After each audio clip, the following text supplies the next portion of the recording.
നിലമ്പൂർ ഉപതെരഞ്ഞെടുപ്പിൽ അന്തിമ നിലപാട് വ്യക്തമാക്കാൻ പി.വി. അൻവർ. മുന്നണി പ്രവേശത്തിൽ ആശയക്കുഴപ്പം തുടരുന്നതിനിടെ പി.വി. അൻവർ അല്പസമയത്തിനകം മാധ്യമങ്ങളെ കാണും.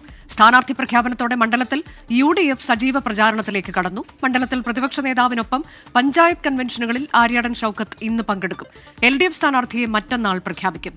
ആർ ശ്രീജിത്ത് വിശദാംശങ്ങളുമായി. ശ്രീജിത്ത്, LDF സ്ഥാനാർത്ഥിയെ മറ്റന്നാൾ പ്രഖ്യാപിക്കും. അത് ഇന്നലെ തന്നെ പുറത്തുവന്ന വാർത്തയാണ്. ഇതിലൊരു പൊതുസമ്മതനായ സ്ഥാനാർത്ഥി എന്ന് പറയുമ്പോൾ സ്വതന്ത്രനിലേക്ക് തന്നെ LDF നീങ്ങുന്നു എന്നതാണോ? ചിഹ്നത്തിൽ മത്സരിപ്പിക്കാനുള്ള സാധ്യത വിരളമാണ് എന്നാണോ?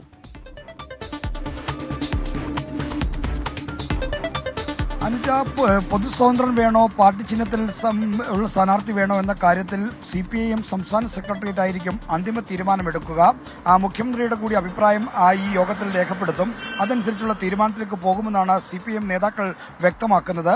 എന്നാൽ വിജയസാധ്യതയുള്ളൊരു സ്ഥാനാർത്ഥി അത് ഏത് നിലയ്ക്കായാലും, അത് പൊതുസ്വതന്ത്രനായാലും അല്ലെങ്കിൽ പാർട്ടി സ്ഥാനാർത്ഥിയായാലും അത് മാത്രമായിരിക്കും പ്രധാന പരിഗണന. ഇവിടെ LDF 9 വർഷക്കാലമായി നിലനിർത്തിപ്പോന്നിരുന്ന മണ്ഡലം അൻവറിന്റെ രാജിയോടെ ഒരു ഉപതെരഞ്ഞെടുപ്പിനെ നേരിടുമ്പോൾ ആ മണ്ഡലം എങ്ങനെയും നിലനിർത്തുക എന്ന ഒരു ലക്ഷ്യമാണ് CPIM-നും LDF-നും ഉള്ളത്. അതുകൊണ്ടാണ് ഈ സ്ഥാനാർത്ഥിയുടെ കാര്യത്തിൽ അവധാനതയോടെയുള്ള ചർച്ചകളും മറ്റും നടക്കുന്നത് എന്നാണ് നേതൃത്വം നൽകുന്ന വിശദീകരണം. എന്തായാലും UDF-ൽ വലിയ തോതിൽ അന്തഛിദ്രങ്ങളുണ്ട്, അതോടൊപ്പം ആഭ്യന്തര പ്രശ്നങ്ങളുണ്ട് എന്നാണ് CPIM കാണുന്നത്.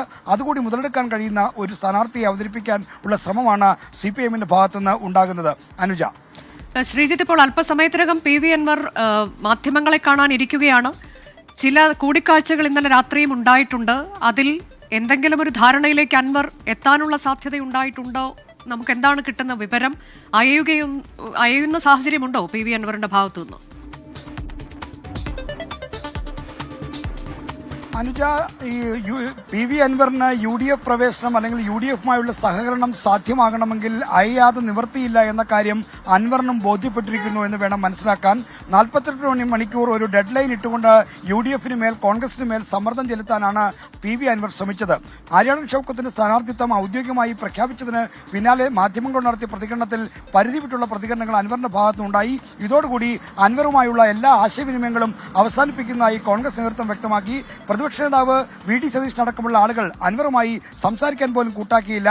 അൻവർ 48 മണിക്കൂർ സമയം പറഞ്ഞിട്ടുണ്ടല്ലോ, അത് കഴിയട്ടെ, അത് കഴിഞ്ഞ് വേണമെങ്കിൽ സംസാരിക്കാം, അതിനിപ്പുറം ഒരു സംസാരവുമില്ല എന്ന നിലപാടാണ് കോൺഗ്രസ് നേതൃത്വം കൈക്കൊണ്ടത്. അതുകൊണ്ടാണ് ലീഗിന്റെ മധ്യസ്ഥ ശ്രമത്തിനായി അൻവർ അങ്ങോട്ടേക്ക് സമീപിച്ചത്.